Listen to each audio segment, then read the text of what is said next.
पहले हमारा आदरणीय बंटी भैया एक भजन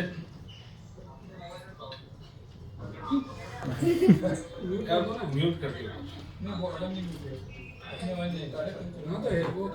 उनको इधर इधर म्यूट कर देना इसको वो अरे इसको म्यूट कर देना अपनी आवाज नहीं जाएगी। अरे अपनी आवाज नहीं जाएगी।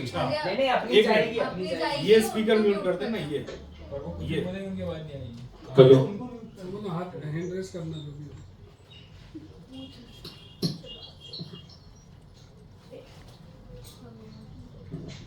तो मैं आज इस प्रोग्राम को शुरू करने के लिए सबसे पहले अपन 2 मिनट बैठकर एक भजन से शुरू करते हैं और फिर उसके बाद इसी प्रोग्राम को आगे बढ़ाएंगे।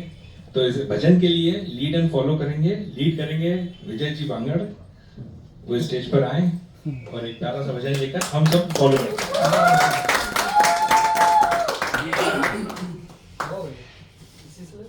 नारायण नारायण श्रीमन नारायण नारायण नारायण श्रीमन नारायण नारायण नारायण श्रीमन नारायण नारायण नारायण लक्ष्मी नारायण भवतारायण लक्ष्मी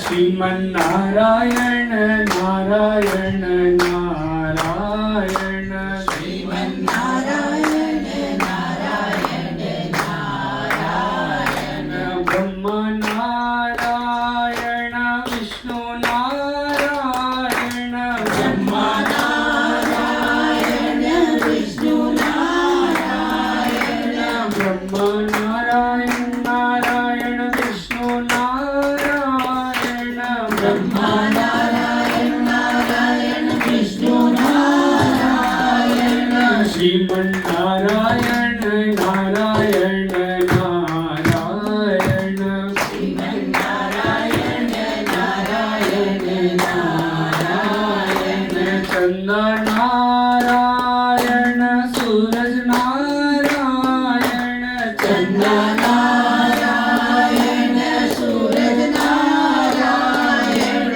तारे नारायण नारायण नारायण तारे नारायण नारायण नारायण माता नारायण पिता नारायण माता नारायण पिता नारायण गुरु नारायण नारायण नारायण गुरु नारायण नारायण नारायण मुझ में नारायण तुझ में नारायण मुझ में नारायण तुझ में नारायण सब में नारायण नारायण नारायण सब में नारायण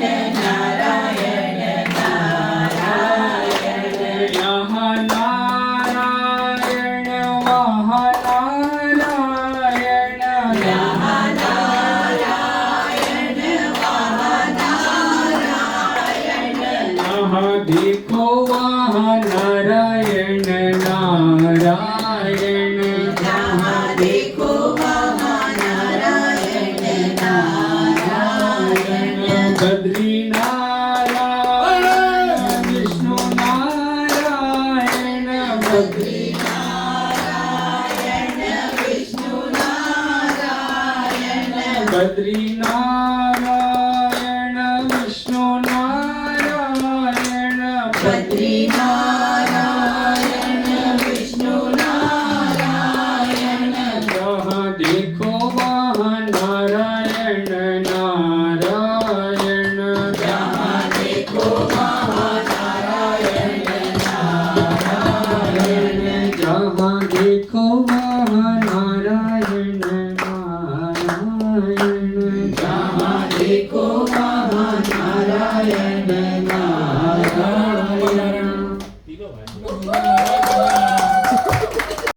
बीच में चलेगा, बीच में। जिसको भी जो बोलना। जी साहब, तो अब से ये कार्यक्रम जो है वो ओपन माइक हो गया है। उनकी आवाज बढ़ा चाहिए। इस पर अब जो भी कार्यक्रम में उपस्थित हैं, ऑनलाइन ऑफलाइन, अब बीच में कुछ भी अपने द्वारा इस प्रोग्राम में ऐड कर सकते हैं, बोल सकते हैं। तो प्रोग्राम को आगे बढ़ाने के लिए अपने परदादा के बारे में जो भी उनको पता है, परदादा बच्चों के पढ़ना। तो मैं अब इनवाइट कर रहा हूं अवीश बांगड़ और चारवी बांगड़ दोनों को।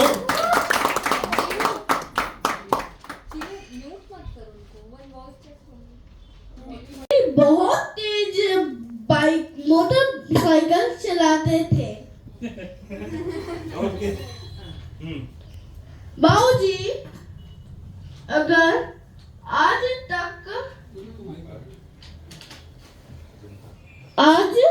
जिंदा होते तो वो कहाँ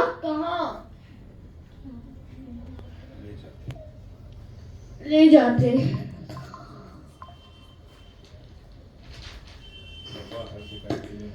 पापा हर शिकायत के लिए ओनर के पास जाते थे। अगर कोई भी जीप चलाता तो भी पापा बाबूजी को शिकायत करने के लिए चले जाते थे कि वो जीप चला रहा है। कितनी भी छोटी शिकायत हो, पापा बाबूजी के पास भाग जाते थे। कि इन्होंने ये किया, इन्होंने वो किया। I love him so much. Thank you.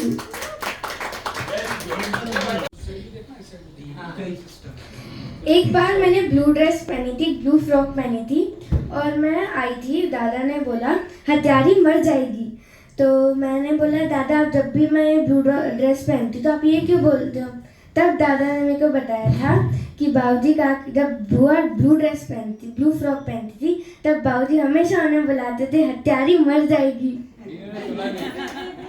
सुना नहीं बीनू ने। दीदी ने नहीं बुआ सुन लो। बीनू सुना। जी सुन पा रहे हो आप? अब बातें करना बंद कर दो। बुआ सुन लो।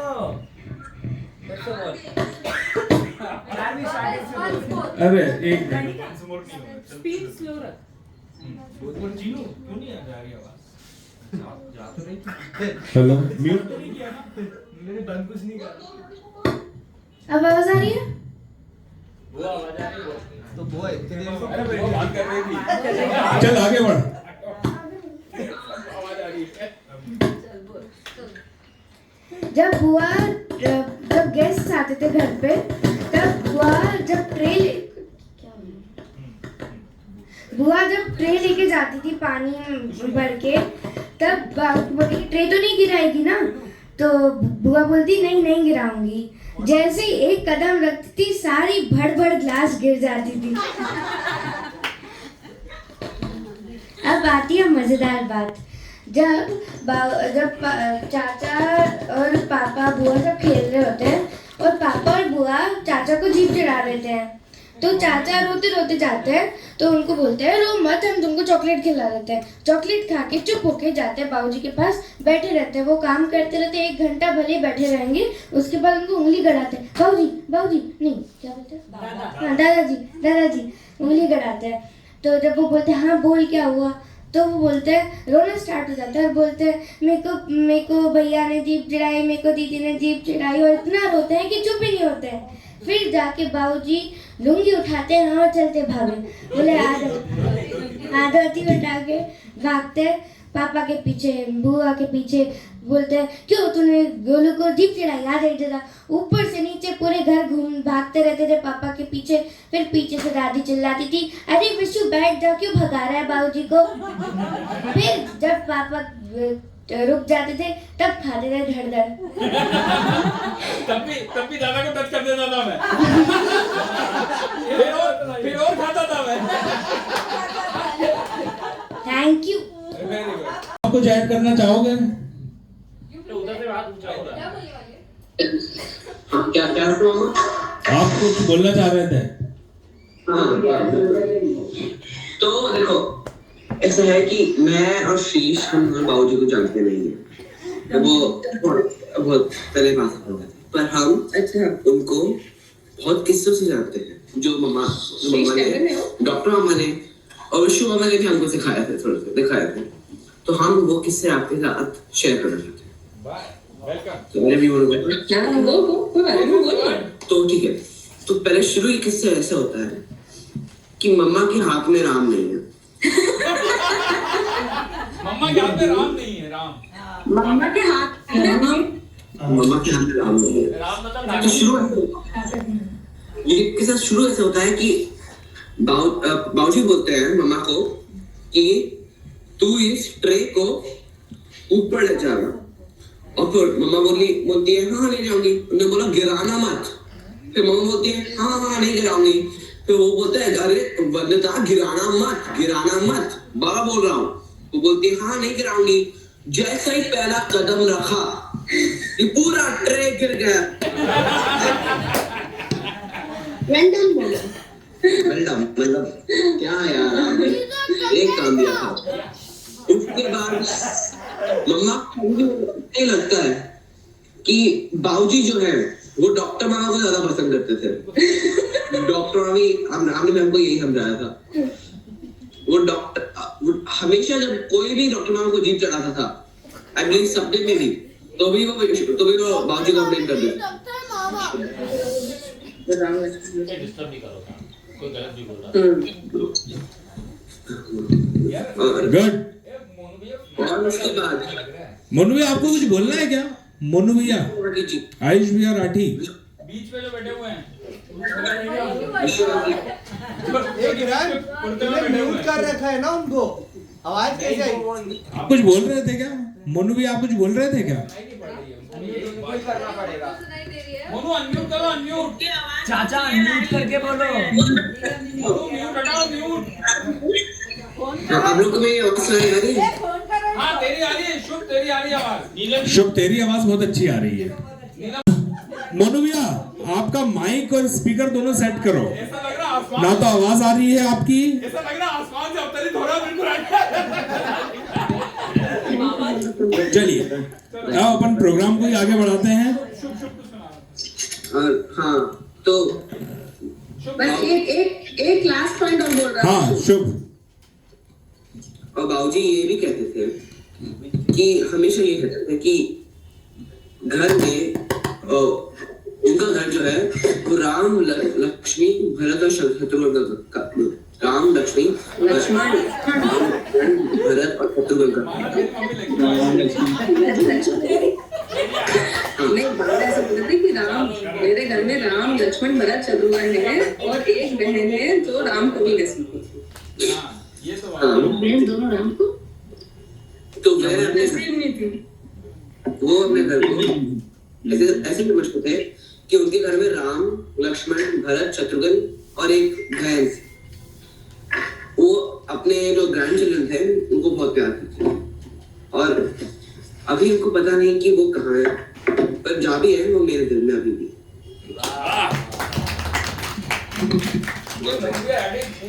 चलिए अब प्रोग्राम को से कहानी जो भी आपने बड़े लोगों से सुने हुए हैं, क्योंकि आपने देखा तो है नहीं, जो भी आपको पता है तो आप आके हमारे साथ शेयर करें।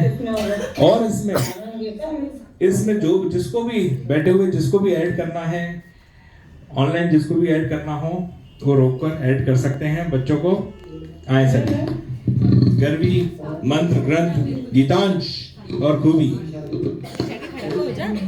अरे ये क्या हो रहा है? मंत्र बुलाया था स्टेज पे, जा ला मैं कर रही हूँ, जा। नीलम बुआ जी कुछ बोल रहे हैं? नहीं बोल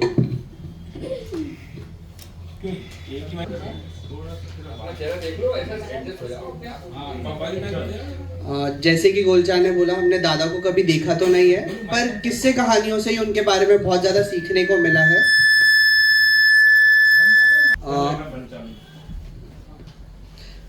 तो हमने कहीं ना कहीं दादा को अपना आदर्श माना है, क्योंकि हमने बड़े दादा से सीखा है कि बड़े दादा ने जैसे हमें दादा की स्टोरीज बताई हैं कि दादा हमेशा अपने टाइम से आगे चले हैं। दादा हमेशा मॉडर्न रहे हैं। जैसे हरदा में पहला कंप्यूटर आना, जैसे हरदा में गाड़ी आना पहली, तो दादा हमेशा समय से आगे चले हैं टुवर्ड्स बेटरमेंट। हाँ दादा, टेलीफोन आना, रेडियो आना, कहीं ना कहीं दादा जो कंप्यूटर, जैसे दादा में हम देखते हैं कि दादा टेक्नोलॉजी में काफ़ी आगे रहते हैं, तो कहीं ना कहीं इसके रूट्स परदादा जी से आते हैं कि दादा मतलब परदादा जी ने दादा को बहुत फोर्स किया था कि तुम कंप्यूटर सीखो, तो दादा ने कंप्यूटर सीखा था। तो ऐसे ही दादाजी हमेशा अपने टाइम से काफ़ी आगे चले हैं।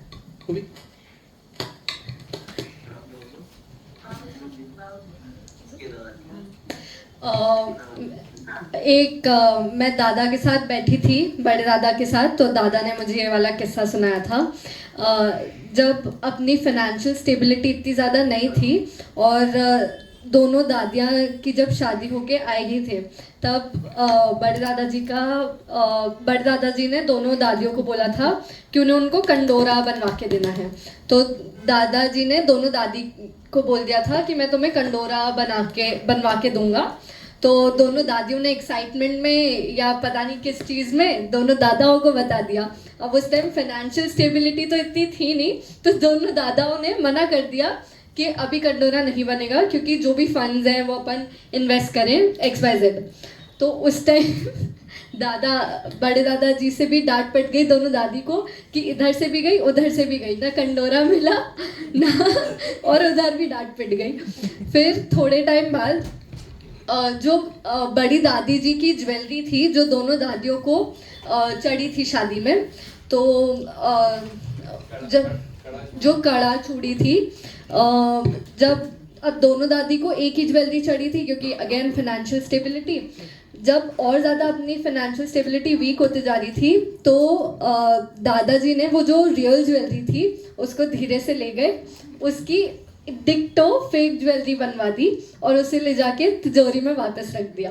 फिर 3-4 साल बाद जब अपनी फाइनेंशियल स्टेबिलिटी अच्छी हुई, तब दोनों दादियों को रियल स्टोरी बताई कि ये रियल ज्वेलरी है ही नहीं, ये फेक है, वो तो मैंने डुप्लीकेट बनवा दी थी सेम टू सेम, ताकि तुमको पता नहीं चले। और फिर 3-4 साल बाद रियल ज्वेलरी दोनों दादियों को बनवा के दी थी।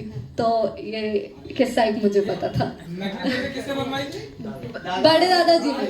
हाँ, छोटे दादा लेके आए थे, हमने प्लान हमारा था। बताएंगे बड़े दादा असली भाई दादा बहुओं के प्रति जरा ज्यादा ही उत्साहित रहते थे। भले हमारी फाइनेंस स्थिति कैसी हो उसको 19 रख लें, पर बहुओं को अपने सर माथे रखते थे। होता क्या था कि बाई के जो सोना था घर में रखा हुआ थोड़ा बहुत, उससे चूड़े और पाटला, वो जो पहली बहू आई उसको चढ़ाया, उसके चढ़ाने के बाद फिर वही चूड़ी और पाटला दूसरी बहू शोभा को चढ़ाया। अब चढ़ने के बाद क्या हुआ कि तालमेल का स्टार्ट होना और थोड़े पैसे की व्यवस्था करने धरने में जो लगी, वो लगने के लिए दादा से हमने विमर्श किया कि दादा ये समझो कि अपन रहन रखेंगे तो ब्याज और लगेगा, अपन रियल को सेल कर देते हैं और 5-6 साल बाद अपन वापस उसी टाइप के चूड़ी और पाटले अपन वापस बनवा के रख देंगे। दादा को बड़ी मुश्किल से हमने तैयार किया दोनों भाइयों ने। फिर क्या हुआ, अब इसके लिए हमने सेम डिजाइन के लिए कमल को ढूंढने भेजा कि भाई ये बनवा के लाओ। फिर आगे की बात कमल बताएंगे कैसे बनाया। कोई ऐसा कुछ था नहीं कि बहुत ज्यादा यूजेस होती थी। वो ज्वेलरी सेम, मतलब मैं देख के आया था पीछे सुनार क्या बनती थी, तो हमने कहा थोड़े से दिन का हमारा उस पर इन्वेस्टमेंट्स का बड़ा प्रॉब्लम था। दोनों दाल मिल दुकानें चलनी थी और जो सीसी लिमिट थी वो भी लगभग एक्सपेंसेस कर चुके थे मेरी शादी वगैरह में। तो काफ़ी फाइनेंशियल क्राइसिस चल रहे थे। तो हमने फिर वहाँ पे लगभग उसी तरह की सिमिलर, शोभा की तो ढंग से देखी हुई भी नहीं थी, वो काफ़ी चेंज थी ज्वेलरी, जिसको पहचानने भी नहीं, आइडेंटिफाई भी नहीं कर पाई कि क्या थी, और वो बन के काफ़ी दिनों तक तिजोरी में रखी थी। एक आध बार कहीं पेन पहन के फिर रख दी, जब तक 4-5 साल में ठीक ठाक हो गए। सबसे पहले बाबूजी ने सबसे पहले यही काम किया कि वो पूरे दोनों के सेट बनेंगे बोले, इसके फिर बन गए थे सिमिलर काफ़ी कुछ, मतलब ऑर्नामेंट्स बन गए थे। और 2 ही बहुएं हैं ना, बारी बारी से 2 चूड़ी तू पहन और एक कड़े हम पहनेंगे बोले। और क्या है, वो बड़ी खुश, मेरे पहले दिखाने के लिए रहते थे ना, ये दिखा रहे हैं, ये तो नकली दिखा रहे थे, नकली, और खूब खुश। और जब असली आई तब मालूम पड़ा, अरे ऐसा भी हुआ था क्या।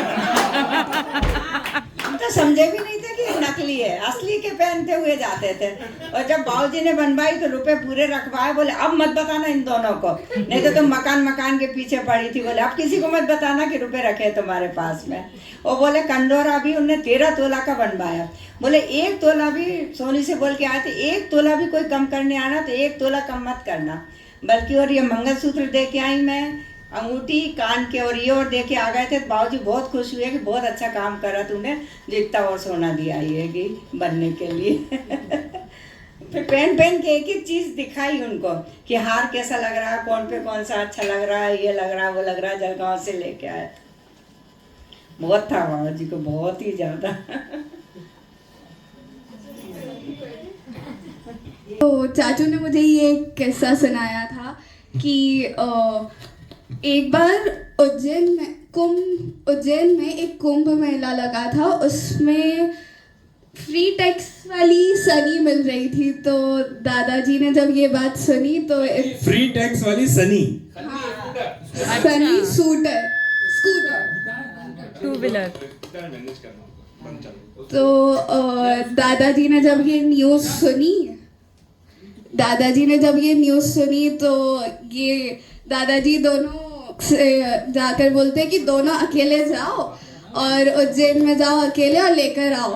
तो ये दोनों गए और लेकर आए। तो बस ये था कि तब दादाजी का वैसा माइंडसेट था जो अब हमारे दादा का है। अभी मतलब वो इतने एडवांस थे कि अभी भी दादा हमें ऐसे खुल्लम खुला गाड़ी चलाने देते थे, इतनी छोटी एज में अकेला छोड़ देते हैं। तो वैसे दादाजी भी बहुत सोचते थे, तो बहुत एडवांस थे हमारे परदादाजी। आज भी इमेजिन नहीं कर सकते कि सनी से उज्जैन से हरदा आ सकते हैं। उम्र कितनी थी मतलब? और विक्की भैया शायद 12th में होंगे, हमारी एज के थे, हमारी एज के थे। अरे 6-7 की बात है भैया, हाँ 6-7 की बात है। क्या बात है, 6-7 में विक्की भैया और बंटी भैया सनी लेकर उज्जैन से इंदौर से लाए थे हम सांगिया। 6-7 में थे 13-14 साल की। हाँ 14 साल की। इंदौर से हरदा वो भैया सनी की हालत हो गई थी, बाद में बदलानी पड़ी हो। हाँ वो वापस बदलानी भी पड़ी थी। इतना उसका करस्पॉन्डेंस हुआ, बाद में सनी खराब हो गई, सनी बदलानी पड़ी, बात अलग है। कैसी चलाएगी? अरे उसकी दबी 30 के ऊपर चलती नहीं थी गाड़ी, भैया कमर दुख गई थी हम लोग। 150 किलोमीटर सड़क इतना खराब था। और सनी पर 30 में इंदौर से हरदा 5-6 घंटे में।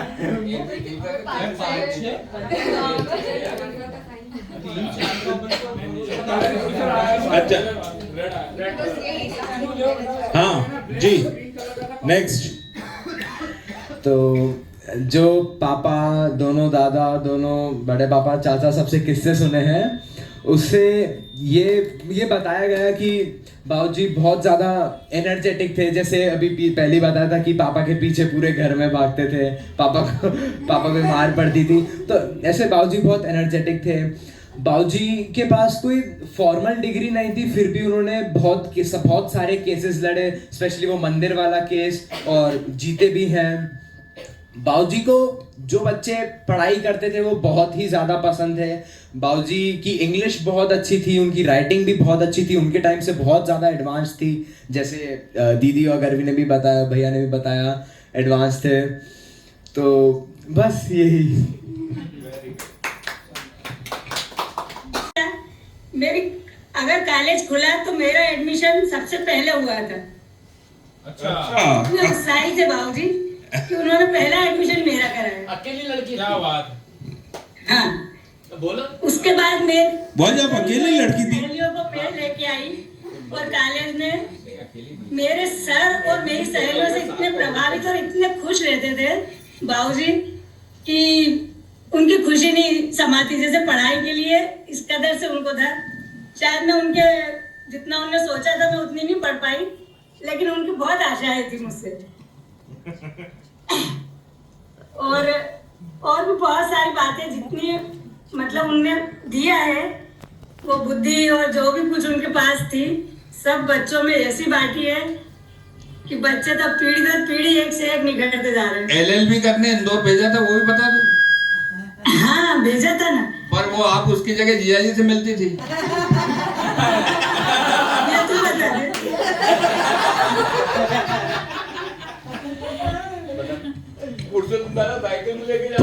पर जीजी आपका जब एडमिशन हुआ था प्रथम लड़की थी आप, इसके बाद फिर कॉलेज में हाँ को एजुकेशन भी था। हाँ मतलब पहला कॉलेज था जिसमें को एजुकेशन था।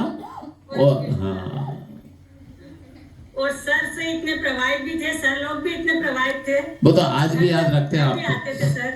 आज भी शुक्ला साहब जब भी बोलते हैं नीलम कैसी है। ये तो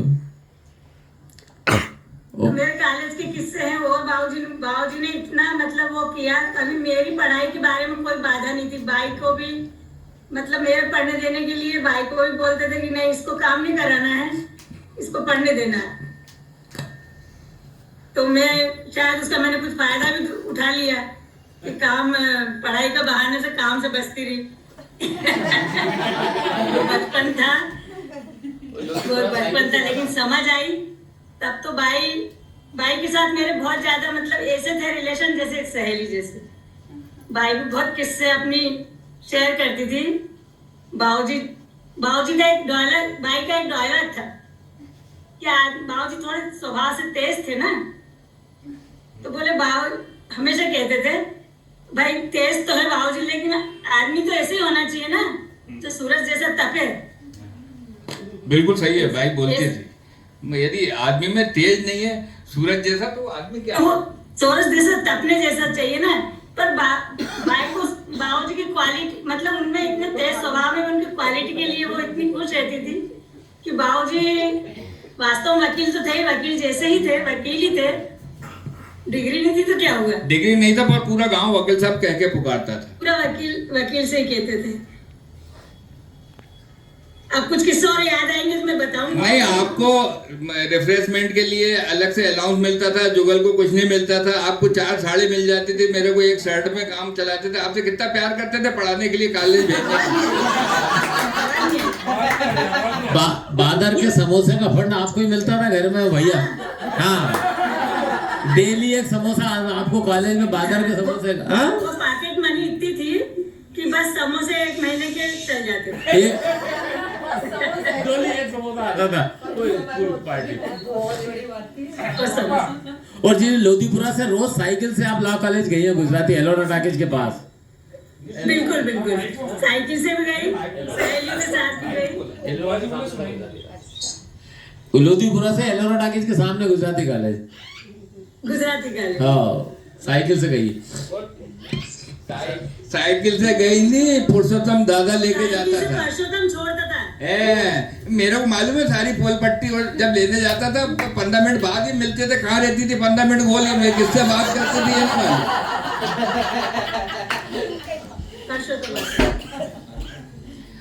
हाँ अब कुंजलता ससुराल में। और मेरे को नॉवेल बाबूजी ने बहुत पढ़ने दी। मैंने पढ़ाई तो नहीं करी ज्यादा पर नॉवेल बाबूजी ने पढ़ने दी और आप डांटते थे। डांटते क्यों थे बाजी? डांटने का कारण भी बताओ। आपको नॉवेल पढ़ना पसंद नहीं था और बाबूजी मुझे लाइब्रेरी से नॉवेल लाके देते थे। कुंज तू पढ़ तेरा टाइम पास होता है। चिल्लाने जुगल मैं तेरे को लाके दे रहा हूँ। मैं शिक्षा की बुक पढ़ने के लिए बोलता था बाबूजी के तुम नावल पढ़ के बहाना बनाएंगे। मैं नावल इसलिए पढ़ाई नहीं करी। हम चाहते थे तू हस्ताक्षर करना सीख और तूने अंगूठे लगाना सीखा था। क्या था, भाई की सबसे ज्यादा लाडली कुंजलता थी एक्चुअली। हाँ, वो भाई के जाने के बाद बाबूजी को ऐसा लगता था कुंजलता को भाई की कमी नहीं खले, इसलिए कुंजलता के एंटरटेनमेंट के लिए कुछ भी किया करते थे। सबसे ज्यादा अगर कमी महसूस की है भाई की, सबसे ज्यादा तो कुंजलता ने महसूस की है, नो डाउट। और वो शायद कमी पूरी करने के लिए बाबूजी किसी प्रकार से एक माँ का रोल भी निर्वहन करते थे जब भाई के जाने के बाद। बिल्कुल सही बोल रहे हो, बिल्कुल। भाई के किस्से, भाई कहती थी कि सेवा मुझे नहीं मालूम थी तेरे बाबूजी इतनी सेवा करेंगे मेरी। जब बीमार हुई तो बाबूजी ने अपने मतलब वास्तव में इतनी सेवा की कि भाई को भी चकित कर दिया। कभी लगता नहीं था कि तेरे बाबूजी इतना करेंगे मेरे लिए। भाई एमवाई में महीनों एडमिट रही है, बाबूजी साइकिल से जाया करता था लोधीपुरा से डायरेक्ट एमवाई, और उस टाइम बहुत स्थिति भी खराब थी। तब बाबूजी जैसे तैसे यहाँ से थोड़ा सा रुपए लेके गए थे, वो भी उनकी जेब कट गई थी इंदौर में। जेब कट गई थी। हाँ, जेब कट गई थी। बहुत दर्दनाक किस्से हैं वो ट्रेन के, और वो तो कभी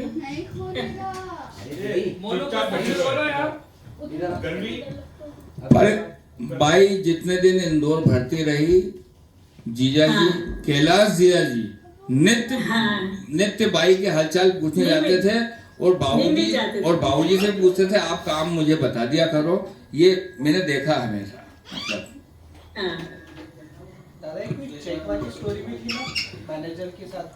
हाँ, और कोई तुम्हारा ग्रंथ हो गए तुम्हारे? हाँ, हो गए।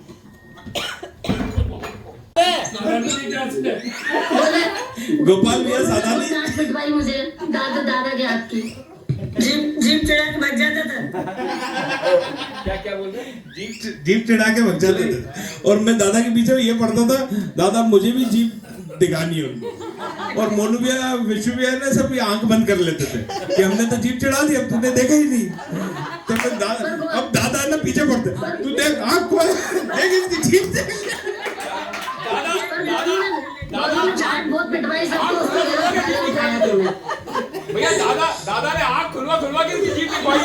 हेलो मोनू, वो जो गोपाल स्टोर से तूने उधार की चॉकलेट लेके उसको रिश्वत दी थी, वो किस्सा सुनाया, बड़ा जोरदार किस्सा है तूने भैया। वो भैया तूने उधारी नहीं चुकाई, वो उनकी दुकान ही बंद हो गई।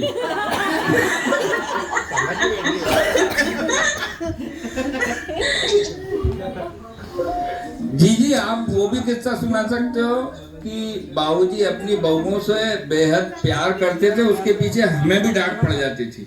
सुनाओ कुछ एक आध। ये मैं बोल रही हूँ, राखो नयन पलक की नाई, ये चौपाई बोलते थे। वो चौपाई सुनाई आ रही है? हाँ, एक बार फिर बहुत क्लियर है भाई। हाँ, तो वो चौपाई क्यों बोलते थे? ये जो पराई बच्ची अपने घर आई है, ये मेरे लिए ऐसी है जैसे आंखों की पुतली। तो वो इतना वास्तव में वो हम लोग को भी इग्नोर करते थे, और बहुओं को बहुत ज्यादा। कई बार हमको ऐसा भी लगने लगता था हट कर रहे हैं शायद। मतलब हम नहीं दोषी होकर भी दोषी होते थे, और बहुएं दोषी होकर भी छूट जाती थी। और दीदी मैं याद दिलाता हूँ, सुबह की रामायण 10 मिनट 7:07 से 10 मिनट की जो रामायण थी, अपन सबको कैसा इकट्ठा होके आना पड़ता था। आप सुनाओ, बहुत अच्छे लग रहे हो आप। क्या आवाज में? नहीं, सुबह से अपनी जो चाय होती थी एक पटिए पे बैठा के 6 कप बस्ती रखना, सुबह की रामायण सुनना, चूल्हे पे चाय बनाना, ये बाबूजी के बारे में ये वाला कैसे सुनाओ आप, बहुत अच्छे से सुना पाओगे। ये किस्सा मन्ना के आने के बाद था चुगल। हाँ, पर किस्सा बाबूजी का है ना। रजिस्टर मन्ना के पास आया था, मन्ना की शादी में। नहीं, एक किस्सा मासी जी, एक किस्सा ऐसा था गरीबी के दिनों का, जब पतरे का घर था, तब नाना जी सुबह सुबह गरीबी में भी काफी बादाम और खसखस भिजो के सुबह सुबह हलवा बनाते थे, और वो हलवा बना के उठा के खिला के वापस सुला देते थे। ये किस्सा मम्मी ने मुझे बहुत सुनाया, बहुत आनंदित किस्सा था। वो बताओ आप। पापड़ उसमें हाँ, वाला किस्सा था। पापड़ आधा पापड़ चूरते थे, उसमें पूरी कटोरी साफ करते थे, बादाम के छिलके बाहर नहीं जाना चाहिए। वो वाला किस्सा बड़ा अच्छा था वो। वो किस्सा कुंजू को ज्यादा पता होगा। वो कुंजू को, नीलम जी को नहीं मालूम, वो तेरी मम्मी को मालूम, मोनू को तुम्हारी मम्मी को ही मालूम। वही बता दे, वो पूरा अच्छे से बता दिया आपने। इसी टाइप का था कि वो बादाम पीसना, उसमें सिल्ला और लुड़िया पे बादाम पीसना पड़ता था, तो वो भी आवाज ज्यादा नहीं आया करे, और जो बादाम के छिलके उतारते थे उसको उसी चूल्हे में जला दिया जाता था, दरवाजे बंद कर दिए जाते थे, घी की खुशबू बाहर नहीं जाए। ऐसा क्यों? नजर नहीं लग रहा। सिर्फ ताकत के मतलब उसमें वो करके ऐसा कुछ। बाबूजी को कुछ औषधियों की आवश्यकता रहती थी, बाबूजी अपने हलवे में तो कुछ औषधि मिलाते थे, बाकी हम सब बच्चों के लिए एक जैसा सर्व हो जाता था, और सबका समय फिक्स था, उठना है ना उठना है, और बाट के बराबर मिलता था सबको, सब बच्चों को एक जैसा उनके। कितनी दुर्लभ चीज होती थी यही बात। जैसे एक बात है, बाबूजी की गरीबी थी, बाबूजी के इसके पहले काफी अमीरी के किस्से भी है। मतलब अपनी बड़ी चीजी के बच्चों को मालूम पड़ना चाहिए कि बाबूजी की कहावत ऐसी थी, जो 3 बेर खाते थे वो 3 बेर खाते थे।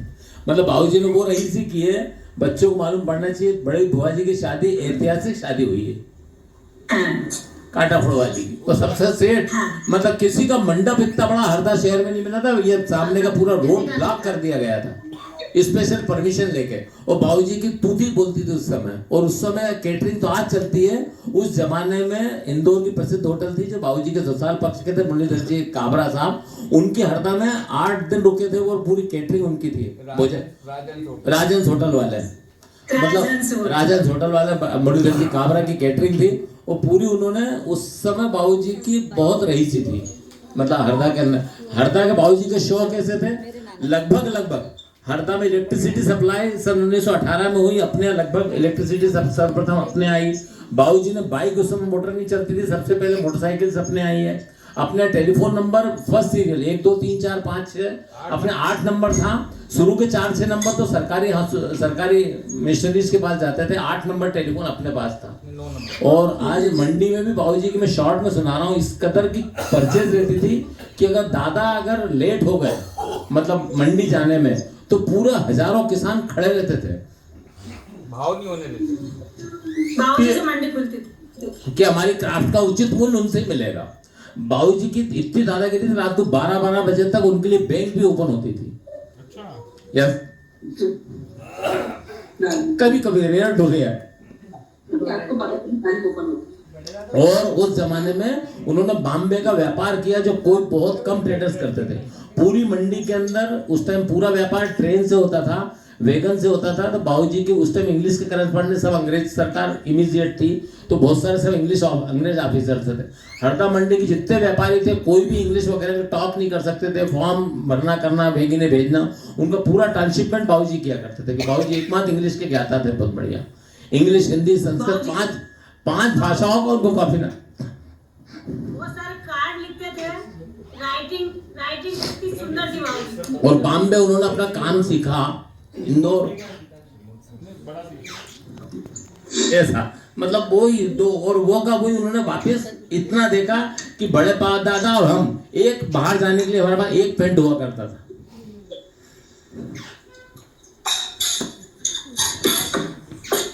हंडिया तक गए थे बारात, जब रिटर्न हुई हरदा से काफी तो ऐसा ही सीन था जैसे दशरथ का और जनक का था कि नहीं भगवान का। जैसे जीजी को छोड़ने हंडिया तक गए थे बाबू। अच्छा बारात जब विदा होती है तो छोड़ने जाते ना दूर तक। हाँ भाई अच्छा हंडिया तक गए थे। आ रही आवाज आ रही है? हाँ आ रही है। ध्यान से सुनते हैं। तो एक जैसे एक वही वाला सीन था, जैसे जनक राजा कहाँ तक बहुत 3 बार रोकी बारात, फिर विदा करी सीता जी को। तो ऐसा ही मतलब उस वक्त बाबूजी का दबदबा भी वैसा ही था, और सामने वाले भी अच्छे ही थे, कांटाफोड़ वाले भी। मतलब कांटाफोड़ वालों से विशेष अपन लोग। अच्छा, और लालू जी की परिस्थिति इतनी अच्छी नहीं थी जितनी अच्छी अपनी थी। जब शादी हुई थी नीलम जी की, तब शादी में मतलब हाँ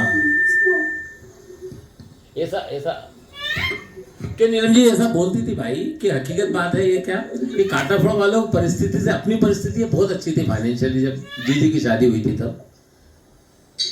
कांटाफोड़ वाले की परिस्थिति भी अच्छी थी, ऐसा नहीं था, हाँ काफी सोना होना चाहिए था जी को।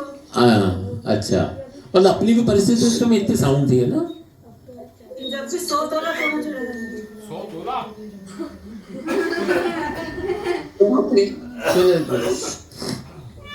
पापा वो आपकी शादी में वो मूली वो जो ऊपर उनको बैठ के प्यार सुधारना, सलाद में आके पहले पानी भर के बैठना, कुछ भी दादा तो टाइम के इतने पक्के थे कि वो 7 बजे की घड़ी में चाबी भरना, मतलब टाइम उनको देख के चलता हुआ ऐसा लगता था कि 7 बजे अगर दादा के रूम में घुसोगे तो दादा चाबी भरते हुए और नहा के चाबी भरते हुए धोती पहनते हुए देखे। गाड़ी में रोज चाबी भरते दोपहर में 3 बजे की चाय। बिल्कुल, ये तो उनका नियम था। और उसी में पूरी रामायण की चौपाई सुनना, इसमें सुनना, वो ट्रांजिस्टर जब आया उसके बाद जब ट्रांजिस्टर में रामायण की चौपाई पूरे टाइम सुनना, वही नहाते हुए धोती पहनते हुए। वैसे बाबूजी को मतलब ऐसा बताते हैं कि उन्होंने चारों वेद और रामायण, भागवत गीता, इनका सबका मनन किया था। मृगशाला रख रखी थी घर में, ओरिजिनल मृगशाला, और शिव का त्रिपंडी लगा के सेवा पूजन अभिषेक मंत्र इतने आते थे। और जब किसी के मृत्यु यात्रा शव यात्रा में जाके लौटते थे तो जनेऊ जो है वो बदलना होती थी। हर समय अग्नि की आहुति, हवन कुंड रखा रहता था, उसमें बिल्कुल पूरे मंत्रों के साथ उच्चारण। ये मैंने भी बहुत अच्छे से देखा है। और एग्जाम्पल अपने को समझाने में इतने तरह तरह के रामायण की चौपाइयाँ हों या वेद का कुछ मतलब संस्मरण हो, मतलब मैं अच्छा, ये तो धर्मान की बात हो गई। जहाँ तक टेक्निकल बात करूँगा कि बाबूजी नीलम जी की शादी के बाद, मेरी शादी के, हाँ शायद नीलम जी की शादी के समय की बात है, जब से राठी जी की सर्विस की थी बाबूजी, करीब 18-20 साल। और बाबूजी की जब सर्विस मेरा ख्याल 200 से शुरू हुई थी और बढ़ के 250 तक गई थी। जब फिर उसी मतलब सर्विस करते हुए ही पुरानी दाल मिल को चलाने का निर्णय लिया, उसमें बाबूजी मतलब क्या मालूम ऐसा मन बदल गया था कि अब मेरे को कोई धंधा नहीं करना, मेरी गृहस्थी जैसी चल रही है वैसे ही चलती रहे। फिर दादा को मनाने के लिए, क्योंकि दादा खुद अपने आप में सक्षम होते थे, कोई भी निर्णय जो बोल दिया, उनको वापस मतलब उसमें परिवर्तन करने के लिए बड़ा आदमी को प्रयास सफल हो जाए वो बड़ा अपने को भाग्यशाली मानता था। तो बाबूजी को उस बात के तैयार करने के लिए चतुर्भुज काका जी और जो ज्योति प्रेस वाले काका जी हैं, बसंती लाल जी, ब्रजमोहन मामा जी, जीजा जी करके भली गाली सुनते थे मामा जी, पर मतलब मामा जी अपनी बात कह देते थे। तो दाल मिल मतलब चालू करने का निर्णय, एक मतलब पार्टनर बनाया उसमें कि भाई तुम पैसा तुम्हारा लगेगा, दाल मिल चालू करने के खर्च 2000 रुपये में पूरी रिनोवेट हो जाएगी। तो 2000 रुपये पहले सेंक्शन लिए, फिर दादा से ही पूरी टेक्निकल नॉलेज दाल मिल ऑपरेटिंग का, दादा से ही छोटी छोटी चीज। वैसे तो मैं यूं एक बात करूं, दादा का विषय आया है तो मम्मी को भी याद करें, मैंने तो कई कोने की सफाई है या डिग है या ब्रशिंग कैसे करते हैं, आई पेंट कैसे करते हैं, मेरी मतलब यूं टेक्निकल गुरु मेरी मम्मी मतलब भाई हालांकि टेक्निकल में मेरे को बाबूजी से भी उतना ही मिला जितना मेरे को भाई से मिला। हेलो,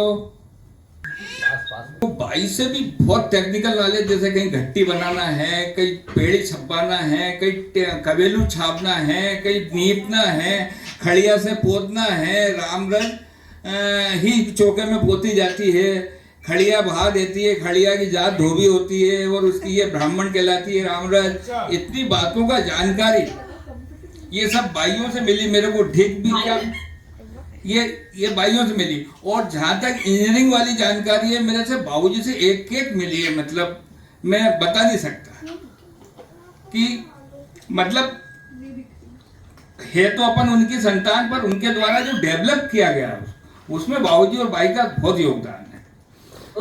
हालांकि मेरी है ना लड़ाई मतलब क्या होती थी, मैं थोड़ा जिद्दीला स्वभाव का था, मंजूर करता हूँ, स्वीकृति करता हूँ, मेरी भाई से लड़ाई हो जाती थी। पर क्या रहता था, पर सीखा मैंने उससे, इससे कहने में मेरे कोई हक नहीं। उसमें दोनों नीलम जी का भी रोल रहता था, कमल का भी रहता था भाई से लड़वाने।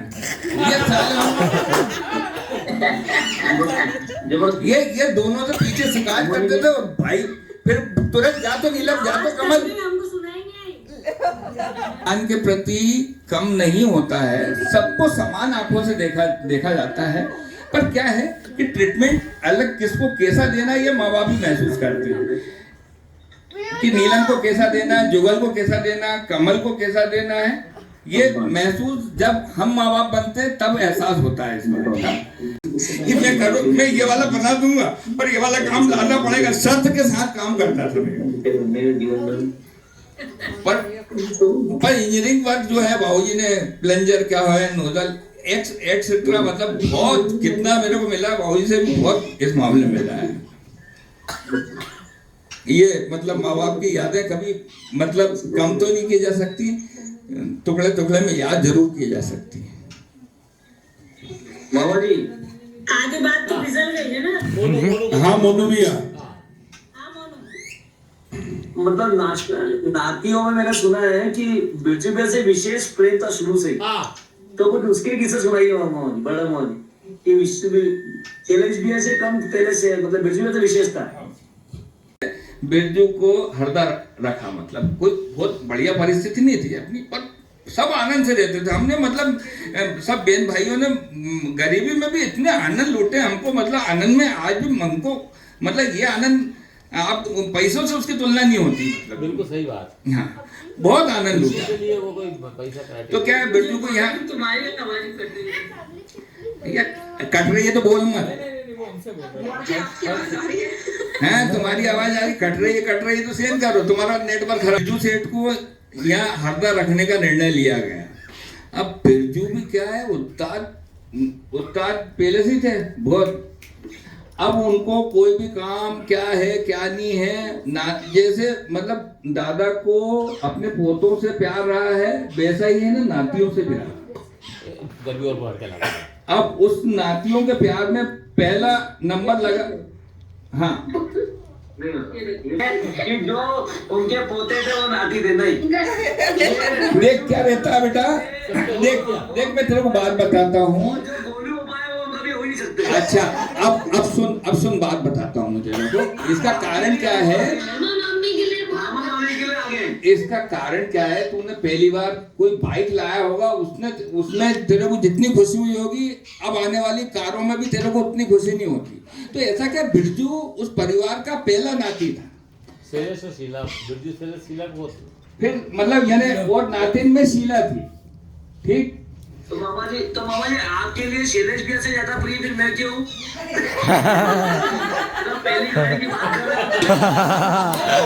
देख क्या होता है, इसलिए जब बहुत सारी कारें हैं तो हर बार मारुति लेके थोड़ी जाएंगे, BMW लेके निकलेंगे ना अच्छी कार है तो। अब वो हुआ क्या, पहला मॉडल जो आया वो खराब निकल गया। अब शुरू में तो अच्छा लगा, बाद में मॉडल खराब हो गया था। तो बाद में सब मामला है ना, इसके बाद YouTube पर जाकर ध्यान रखना। अरे पहले ही बोल दिया ना।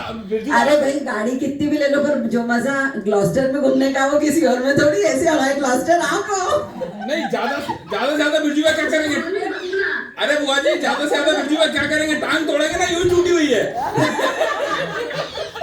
तो हमारे भाई मामा मामी के ग्लॉस्टर तो आप ही हो ना यार, ऐसे कैसे फील कर रहे हो आप। तो भैया बिरजू भी इतना ज्यादा प्यारा था दादा को। नाना जी मतलब इन्हें बिरजू भैया नाना जी की इतनी ज्यादा वो थी कि गीता जी को भी डांट सुनना पड़ती थी, और तो और मलाई लगा के अपनी स्कीम लगा के नानी जी को वो डांट पड़वाता था। उसने कहीं बोला नहीं, तुमने क्यों किया, तैयारी बन गई उसके लिए, क्या क्या बोलते थे उनके स्टाइल में बहुत ज्यादा। एक्चुअली क्या हुआ, उसके पीछे परिस्थितियां थी, सब चीजें बहुत बढ़िया थी। गीता जीजी की शुरू से जिंदगी बहुत मतलब तकलीफ से थी। मतलब जीजा जी वो जबलपुर रहती, वो कटनी रहते, और इसके कारण क्या जीजा जी थोड़े से ड्रिंक्स विंक्स भी बहुत करते थे। क्या मोनू मेरी बात सुनना, मोनू एक मिनट। तो उसके कारण क्या होता था कि कि बाबूजी बोलते थे अगली पीढ़ी शायद बाबूजी कैसी होगी कि अगली पीढ़ी नहीं मेरे बिरजू को यहाँ ले आए, उस पर उस माहौल का कोई दुष्प्रभाव नहीं पड़े, इसलिए परिस्थितिवश बिरजू के ऊपर ज्यादा इसमें ये हो गया था कि बाबूजी बहुत ज्यादा, क्योंकि गीता जी के साथ संघर्ष में ज्यादा रहा जीवन जी, गीता जी का साथ बहुत हुआ है, नो डाउट, इसमें कोई शक नहीं। और मेरे ख्याल से मनोरमा जी के सारे बच्चों की डिलीवरी हृदय होती थी, वो अपने पुरानी कोठरी में। नहीं, मनु जी की पहले बात कर रहा हूँ मैं कि सब बच्चों की डिलीवरी वहीं हुई। एक जीजी की बड़ी लड़की शीला से बड़ी वाली भर गई थी, उसके बाद शायद ये शीला और शैलेश की वहाँ हुई थी, है ना जी? नील, हाँ